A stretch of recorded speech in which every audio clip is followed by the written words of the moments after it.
missing someone.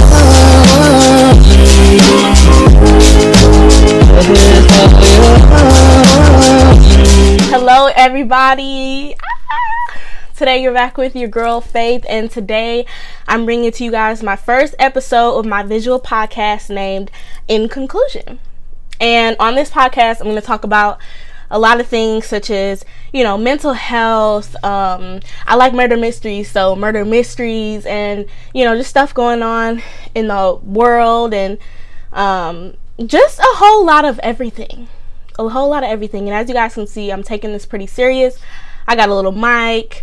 I got the whole little shebang set up, okay? Because I'm taking it serious and I'm ready to go. So, yeah, I gotta tell y'all that I'm taking it serious because, the girls like to tussle.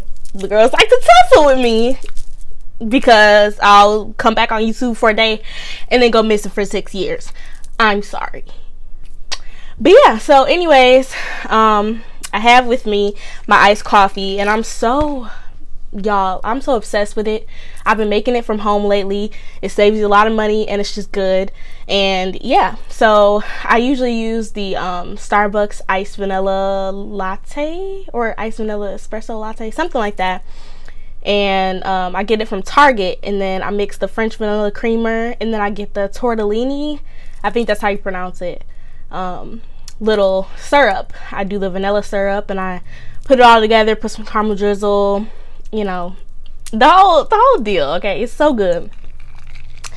But yeah, anyways, without further ado, let's just get into this podcast. Today I'm going to be focusing on mental health, because there's just been so much going on as far as like suicide and just mental health as a whole. And I feel like the light is just coming in the worst way possible to mental health, as far as, suicide to be exact. A lot of people have been committing suicide lately, and suicide and mental health have always been a big deal, but like now it's a really big deal. Like, people, more and more stories are starting to come out, more and more news are starting to like report the suicides and stuff like that. And there was the woman that was in the pageant that committed suicide. So it's really sad how all this just has to keep happening in order for it to hit social media and people to actually want to talk about it.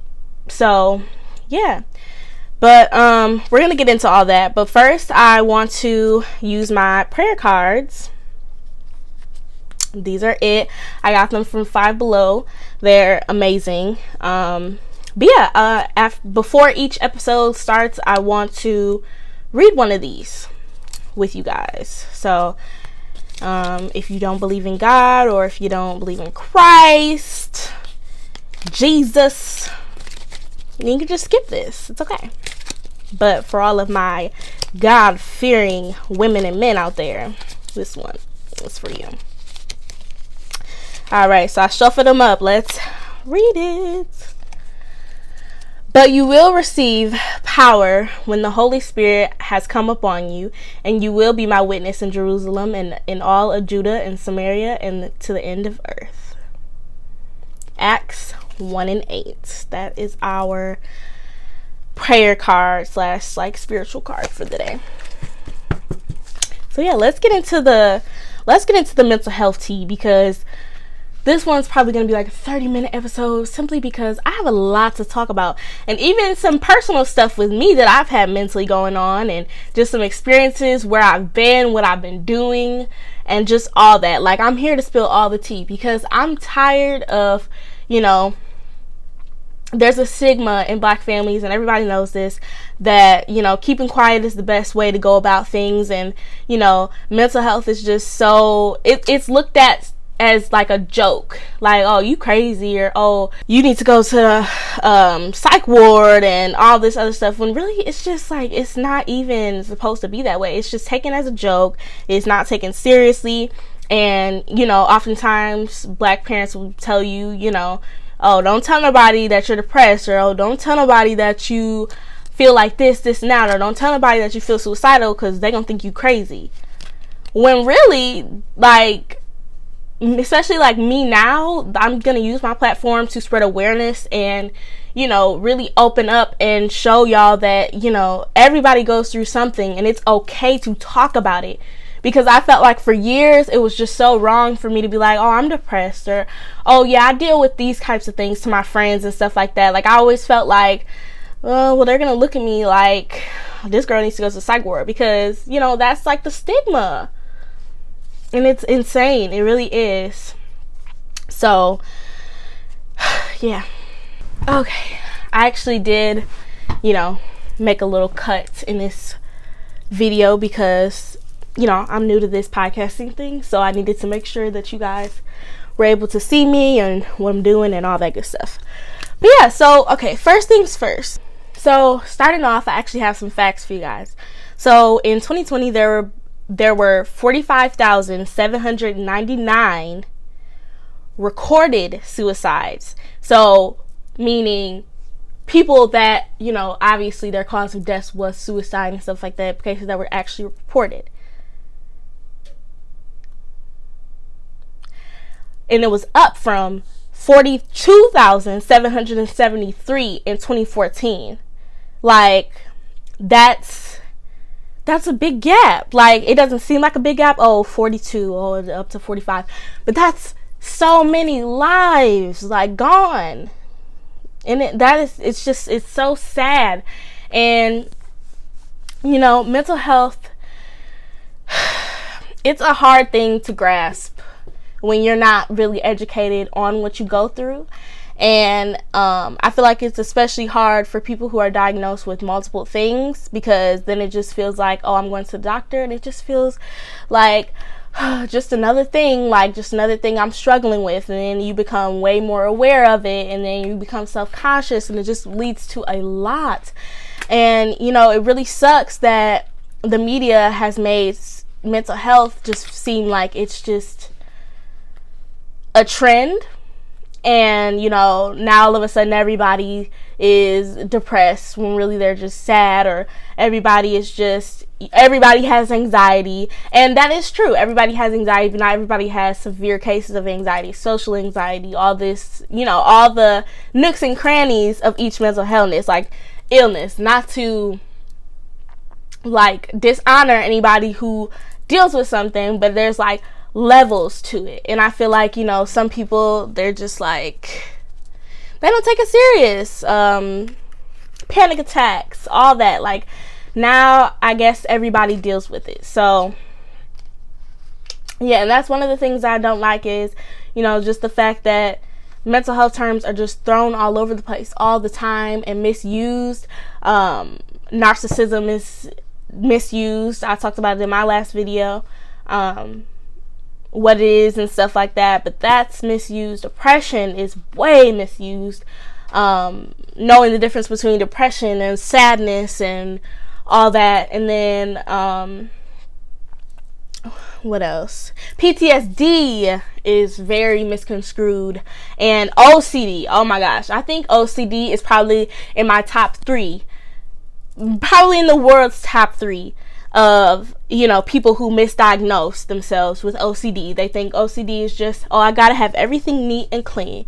No, that's not what it is. You could be starting a task, oh, I need to go do the dishes, and you can see the dishes, and you can walk past the living room to get to the kitchen, and you see the couch is unmade, so now you're making the couch. And then once you take a step further, you notice that the desk, your computer desk, is dirty. Now you gotta dust that off, and you get caught up in all these other tasks besides what you wanted to do. And some people say, oh, I was multitasking, or oh, this is multitasking. No, it's definitely a form of OCD, when you just have to complete different tasks before the one that you ultimately wanted to do. So it's very misconstrued. And I remember growing up, especially in like middle and high school, there'd be that one girl in class that just had all the colorful, nice pens and the colorful notebooks, and everything had dividers and tabs and all this stuff. And she, oh, I'm OCD. I have to have everything organized. Everything's just got to be color coded and nice. And it's like, cool, but that's not OCD. that's not OCD. You're not clinically, prescribed any medicines for OCD, or, you haven't been diagnosed. Like, just stop throwing around the term all around. Like, it's so irritating. It's annoying. And I can just only imagine the people that actually deal with it and how they feel. Like, and I just know it's hard. It really is. And, it's a lot. And especially coming from somebody, I personally deal with anxiety, PTSD, depression, major depressive disorder, and all those things. And then just hearing those terms, like, from me personally, of people trying to talk about it in ways that they don't even know, it hurts a little bit, and it kind of stings, because it's just like, you just don't know what I go through on a daily basis. You don't know how I feel. You can't relate, and it's just not good to be throwing stuff around. It's just not. So yeah, that's one thing. Suicide is just, it's so sad, and it's obviously frowned upon. They always say you're gonna go to hell if you commit suicide, but do you really think a suicidal person is gonna sit there and be like, dang, I might just go to hell if I drink this whole bottle of pills because my life is falling apart and have nothing to live for, or I feel like I have nothing to live for? Do you think that's really on their mind? Like, I mean, come on now, seriously. Like, I've seen, it's so sad because, now it's become a thing where, people who are committing suicide are making their last post on Facebook or Instagram, and you go in the comments and there's people like, oh, well, that's so sad because now she's going to go to hell, or he's going to go to hell. And it's just like, why is that the first thing that you say? Like, honestly, come on now, seriously, do you really think that they're going to stop? They're going to stop what they're doing and be like, dang, I just might go to hell. Like, nobody's thinking about that. And I absolutely cannot stand the stigmas around suicide, because everybody thinks that it's just like, oh, I'm going to go overdose now. I don't want to be here. F everybody else, whatever. When in most cases, it can be that, if you really just don't have any good family or anybody around you. But 9 times out of 10, a person who is suicidal does have some type of support system. And, that's one of the things that makes your sadness worse, because that if you commit that, your family around you is going to be sad, or your friends are going to be sad. That one friend or that one online friend that was giving you advice is going to be sad. Your dogs, you're leaving your dogs or your pets, your cats, all that. Like, there's at least one thing that person is going to be thinking about that makes them feel even worse because they're feeling this way. But when you're feeling suicidal, it's hard to just be like, oh, I have so many things going for myself, or, oh, like, you're not thinking about that. You're thinking about all the things that are just literally falling apart, and you can't even think that far in as to what the future looks like, because it's hard to get there.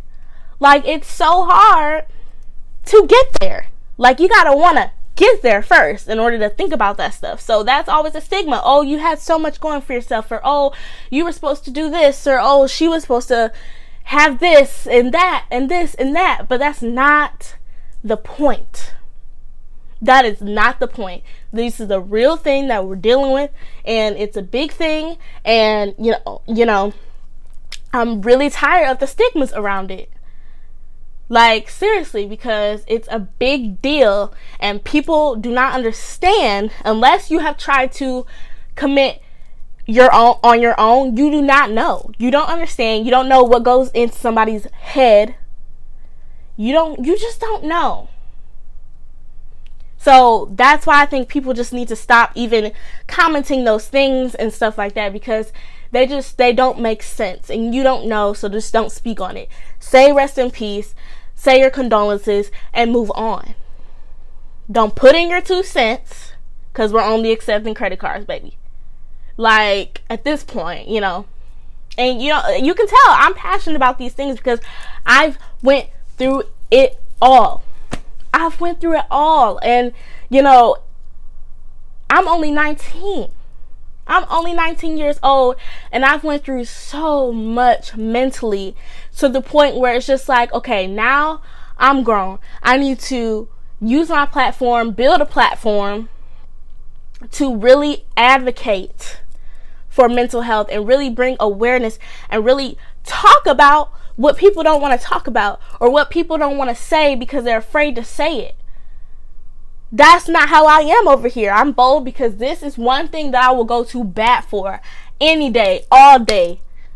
Because I already know, there's some stuff I'm going to say in this podcast that, is going to make the girls want to tussle. But it is what it is. Because at the end of the day, this is my podcast. This is my opinion. This is my truth. What I live in. And nobody can tell me any differently. Nobody can change it. This is me. And if you don't like it, click out. If you don't like it, you don't have to watch it. There's millions of other visual podcasts and actual audible podcasts and stuff like that. All that you can go listen to. You don't have to listen to mine.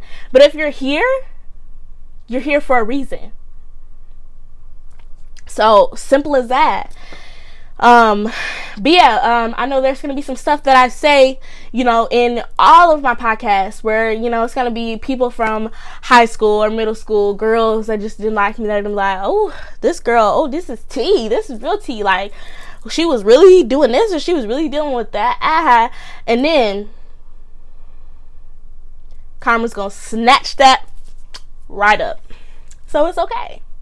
This is my truth. This is my channel. If you do know me and you're watching, hello. Hi, how are you? Yeah, you thought you knew me, but you don't. This is what I deal with. And if you're here to watch and tune in, have fun. I hope you learned something. If you're here to be nosy, have fun. I hope you learned something. But this is it. So now that we got that out the way, yeah. So now I'm going to give y'all some tea on my life. What I've experienced, what a recent big thing that's gone on in my life was. This took a lot of thinking out of me to be like, oh, do I really want to share this? Do I want, the family members that are watching me that don't know much about me because I'm very closed off to know what I deal with and, just think differently of me. But at some point I just was like, I don't care. So anyways, yeah, but like I said, I deal with depression, anxiety. I've had suicidal thoughts before, and it's just not fun. That's why I speak with such passion when I talk about these things, anything that has to do with mental health. And, if I hear a misconception, I try to, put in my 2 cents. So, yeah. My name is Faith.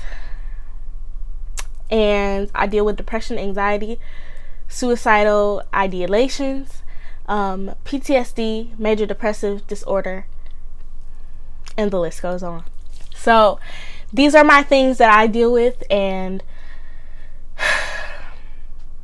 they make life hard, but they don't make life impossible.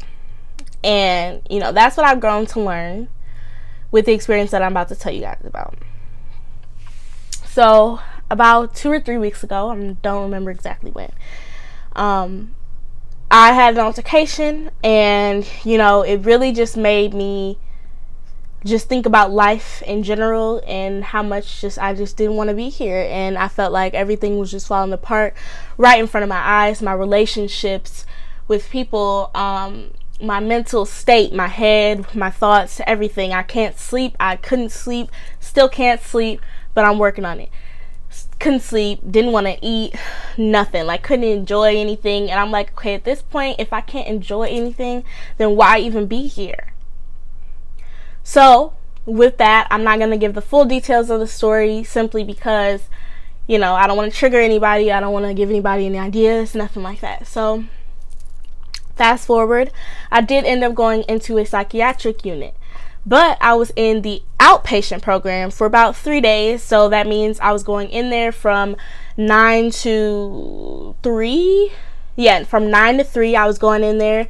And we were all in just like different group sessions. And you talk to a psychiatrist and like a bunch of people. I got blood drawn and, So that lasted a good 3 days. Simply because, a lot of the people in my particular group were dealing with like drugs and stuff like that, and like I've never like taken drugs or anything, and I don't have like a alcohol problem or substance abuse. Like, I don't have any of that.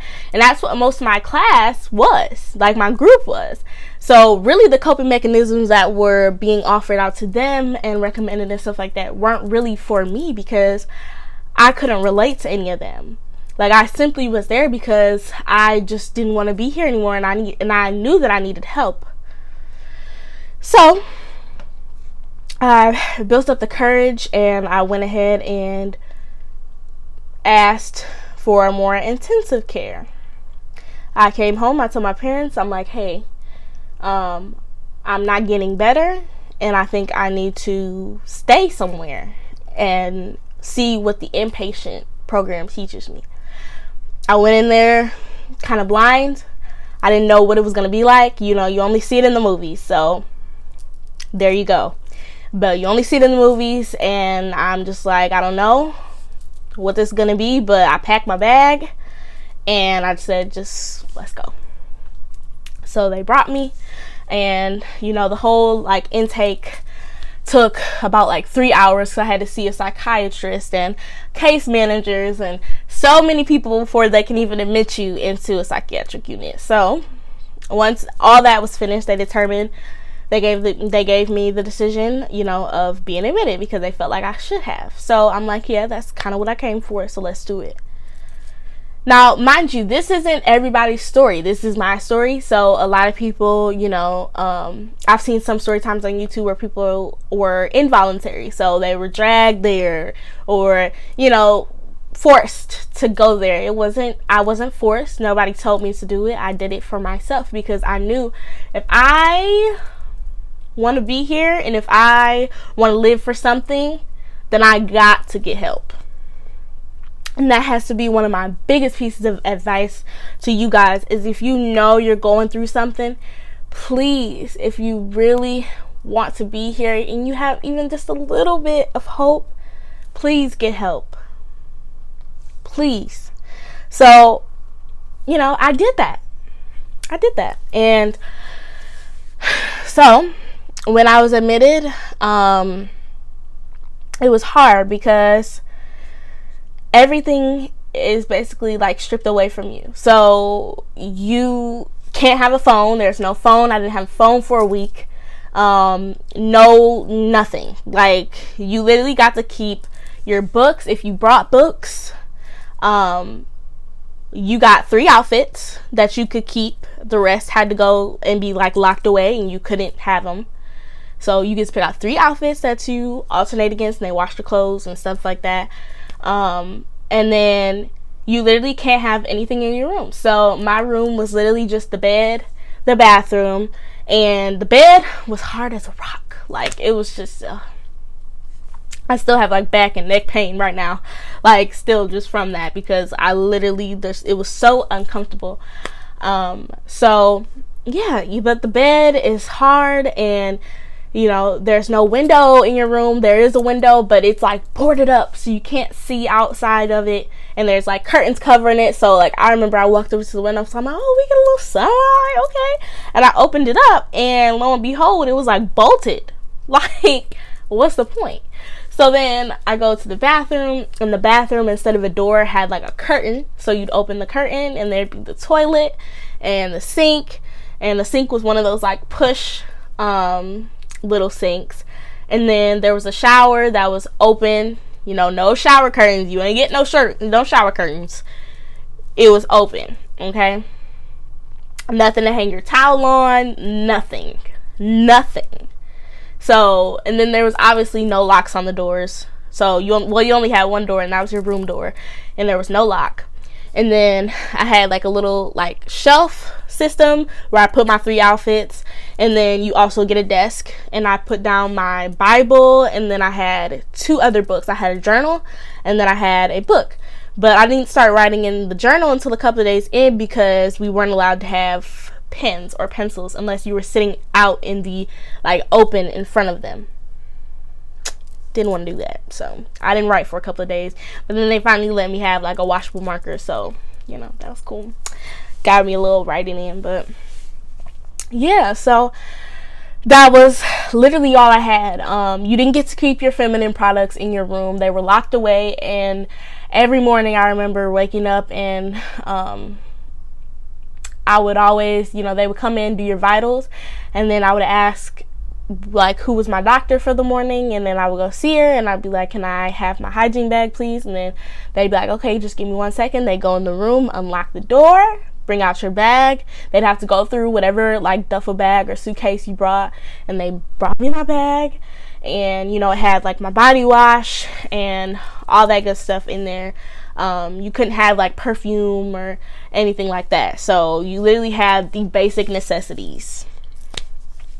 So yeah, that was interesting. You're at home. You don't have to ask, oh, can I use this body wash, or oh, can I use my lotion today? Like, you don't have to ask that. But when you're in there, oh, you gotta ask. So that was an interesting thing. Yeah, and I know it sounds like weird, but you literally had to ask for everything. So yeah. But in there, I told this to my mom, because we did get to make phone calls. It was supervised, but you did get to make phone calls. So I told my mom that when I shut the door and I was ready to go to sleep and stuff like that, simply because there was nothing in the room and there was no shadows, no nothing, that when that light went off, it was the darkest dark that I've ever seen in my life. And I cannot lie, make it up, nothing. Like, it was literally the darkest dark I've ever experienced in my life. Pitch blackness. And the thing that I feel like we take for granted is at home, if you have a iPad or iPhone or a nightlight, stuff like that you use to fall asleep, you can't use that in the psychiatric ward. Like, you can't use that in the hospital. You don't get that. Like, you can't fall asleep to your favorite show or fall asleep to white noise or rain sounds or whatever you like to fall asleep to. You can't do any of that. You literally fall asleep to your thoughts. And do you know how hard that was? Like, you literally have no choice. Obviously, that's the point. But to think about why you're in this place, why you want to leave. Because I know I thought about why the heck I wanted to get up out of there. How bad? How bad your girl wanted to go. I was ready.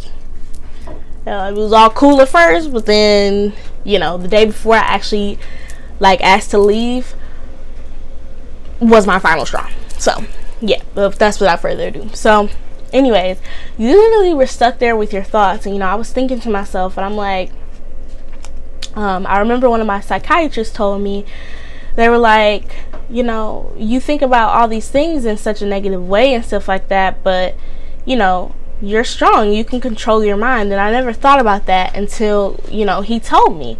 I'm like, you're right. And I'm like, but how? And he's like, you can control your mind, because when those thoughts come into your head, you may feel like you don't have any control because, they're negative or they're not what you were thinking you were going to be thinking about and stuff like that, which makes sense. But you can, because if it's something negative, you can twist your mind into turning it into a positive. And I'm like, that's freaking insane. Like, I didn't know that. So I'm like, wow. And that really stuck with me. Like, that's when I figured out, he's right.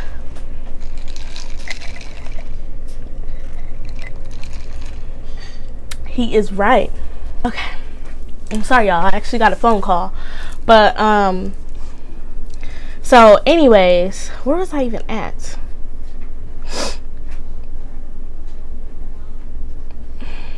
But yeah, that's the moment that I realized, I finally realized, like, girl, you do have control over your thoughts. Like, you do. And when you're dealing with like severe anxiety and stuff like that, you always feel like, dang, these, or in like intrusive thoughts, I have those too. Like, when you're dealing with a ton of intrusive thoughts and anxiety and stuff like that, you just feel like everything's just so out of your control, and you can't control what you think.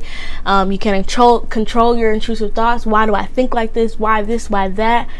But you can. Once you get them, you have the chance to decide whether or not you're going to let that stay there, or whether you're just going to push it away. And it's not easy. I'm not saying just But like, it's not easy and it takes practice, but it's worth practicing to get better. It's worth practicing to get better. Simple. So if you take away anything from this video, I want it to be that, if you're dealing with something, you have the power. Know that you have the power and that you are strong enough to change the course of your mind. You are powerful enough to change the course of your mind. I'm actually going to go back to that because I named this the In Conclusion podcast, because at the end of each episode, I'm going to say, in conclusion, blah, blah, blah, blah, blah. This is what you should take away. Or in conclusion, this is the main point. So, yeah, that's kind of where I came up with that from. But anyways, so yeah, it's really life-changing. And I feel like there's also stigma around going to a mental hospital. Everybody's running around in scrubs and just doing stuff that's just out of the ordinary, because I don't want to say weird, because some of that stuff is just how people act, and I feel like that's rude to be like, oh, that's weird. Like, yeah, it's weird because you don't do it, but you should just say, like, out of the ordinary. So I feel like it's just that stigma around it. Or if you go there, you have to have super duper duper like Hollywood symptoms, like dramatic. But like, you can be somebody like me who didn't have super dramatic symptoms, but at the end of the day, I was suicidal. I needed to be somewhere safe and somewhere where I could clear my head, and something like that. Like, you don't have to go in there severely feeling some type of way. Like, it's such a misconception, and I wish that it wasn't, because if I was to tell somebody 2 years ago, oh, I went to the psych hospital, they'd be like, dang, this girl's crazy. Like, I'm not crazy. We